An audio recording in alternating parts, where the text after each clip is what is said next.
Welcome back. Fans were disappointed yesterday. The Raptors lost to the Pacers in the first game of that playoff series. Blake Murphy, the managing editor of the website Raptors Republic, joins me now in studio to talk some more about this. All right, it's hard to get into game one and lose because we feel like that's a lot of momentum that gets cut off. What did you think of the game?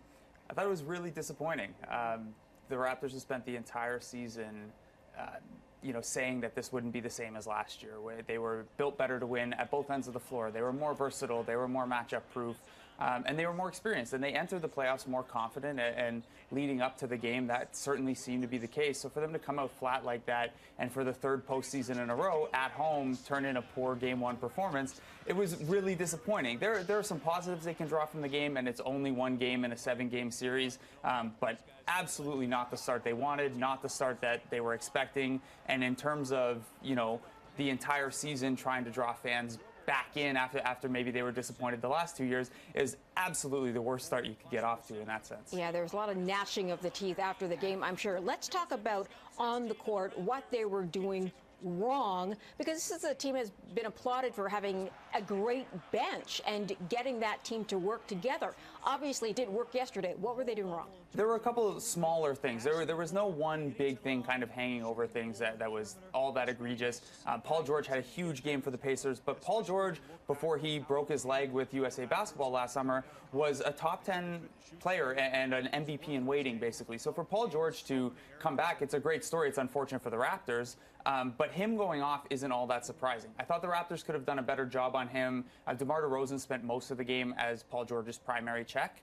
And that not only was DeRozan not all that effective on George in the second half, DeRozan's only maybe an average defender when he's locked in, but that took away a lot of DeRozan's energy at the other end, and then DeRozan had a poor offensive night with George guarding him. So I think next time out you'll see the Raptors, they'll go to DeMarre Carroll a little bit more. Carroll only played 19 or 20 minutes as he works his way back from that knee injury, but he's the guy they brought in for guys like Paul George.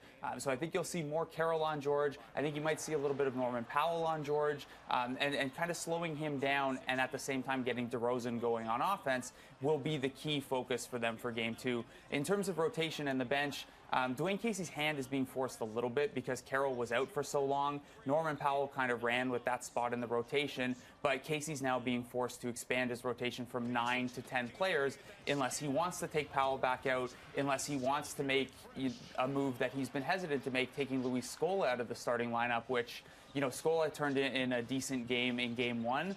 But stylistically, when you draw out how the two teams match up, he's the guy who might make the most sense to fall from the 9-man rotation. So Casey's got to find himself a little bit in that sense, and it's not ideal to have only 3 games to work Carroll back in the regular season, but it's something he's really got to figure out on the fly because his rotations were not what the team had come to expect, and clearly they weren't comfortable with them in game one. Obviously, some tweaks to that bench strength then, and a key defensive move that they've got to switch up in an effort to stop Paul George. We have Raptors Republic's Blake Murphy joining us today to talk about the post game. Thanks very much.